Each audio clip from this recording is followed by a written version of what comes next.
This is Valmiki Ramayana, Season 7, Episode 11. Ravan steps into the battlefield. Ravan was shocked when he heard that Akampan had also been killed. He had now suffered 3 heavy setbacks, one after the other. He called his army chief Prahasta to review the situation. They inspected their fortifications and the siege outside. Ravan told Prahasta, "Only 5 people can win this war for us now. Kumbhakarna, Indrajit, Nikumbh, you and I. It's time for you to step out and finish off these Vanaras.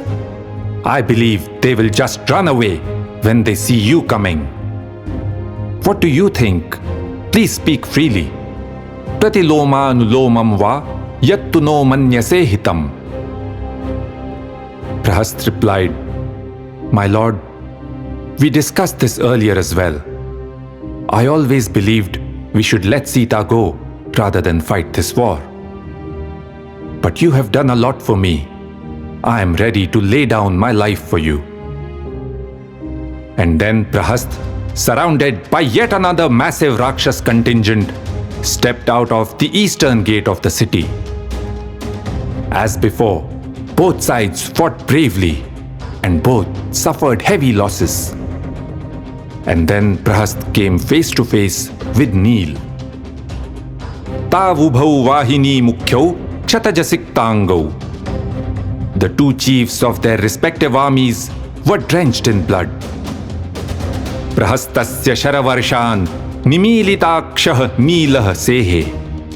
Prahast's arrows rained down on Neel, but he closed his eyes and bore the pain. One thing that comes across in Valmiki's descriptions of these battles is the Vanara's incredible strength, stamina, and ability to endure pain. They just would not back down. Neel kept getting closer and closer until his enemy was within striking distance. He then did what Hanuman and Angad had done previously. He forced his enemy off his chariot, engaged him in close combat, and finished him off with a large rock smashed on his head. Yet another loss. Ravan realized how severely he had underestimated the Vanaras, and he decided that he would now step into the battlefield himself. Ravan climbed on to his magnificent chariot, and to the sound of conches and drums, he led an army of his most ferocious warriors out of the city. Vibhishan was standing next to Ram and saw Ravan in the distance. He alerted Ram, "There, see that towering person under the white canopy, radiant like the sun. That is Ravan, the lord of the Rakshasas." Note, Vibhishan did not say, "There, that person with 10 heads is Ravan." If Ravan really had 10 heads, Vibhishan would have mentioned that to point him out. Ram replied, "Dishtyaya madhya papatma mama drishti pathangatah adya krodham vimokshyami Sita harana sambhavam." It's good that I'm finally able to see the evil Ravan. Now I can vent my anger, which has been burning inside me ever since he abducted Sita. This is the first time we shall see Ravan in battle. Let us see how he fares. The Rakshasas and the Vanaras tore into each other. In the mayhem, Sugriv found himself close to Ravan and threw a large rock at him. Ravan saw the projectile coming and deftly shattered it in midair with an arrow. And then he fired off a second arrow at Sugriv. The arrow zipped through the air, emitting sparks, and found its mark.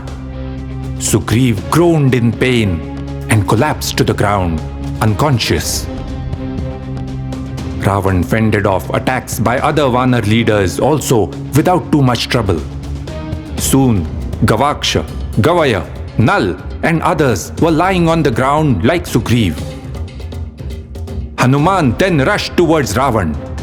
Ravan struck Hanuman hard on his chest, and Hanuman smacked him with his hand. Both were shaken by the blows.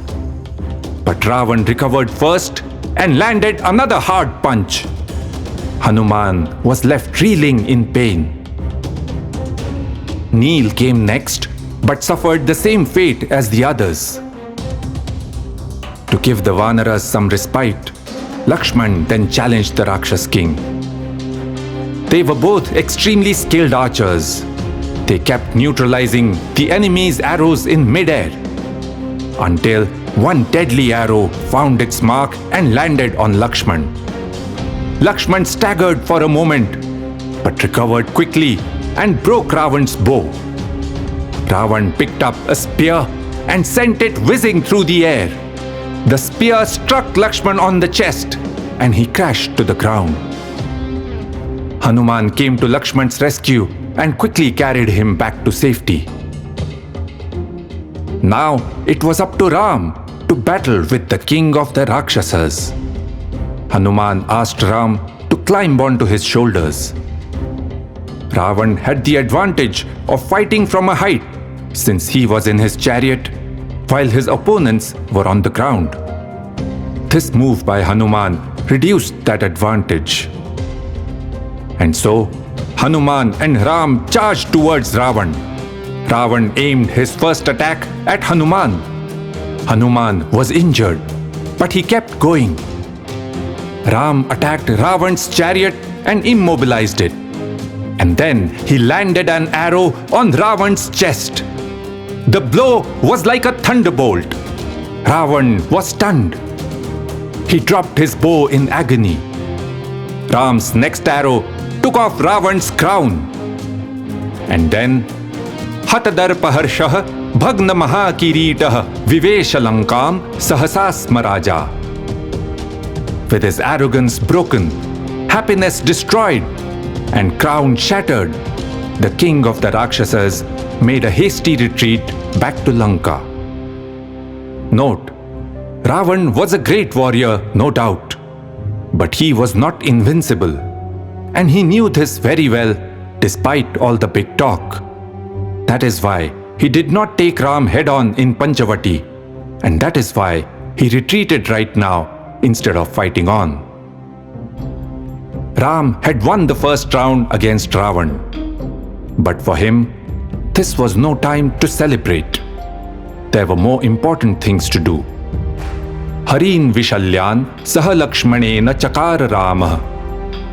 Ram, together with Lakshman, started attending to the injured Vanaras.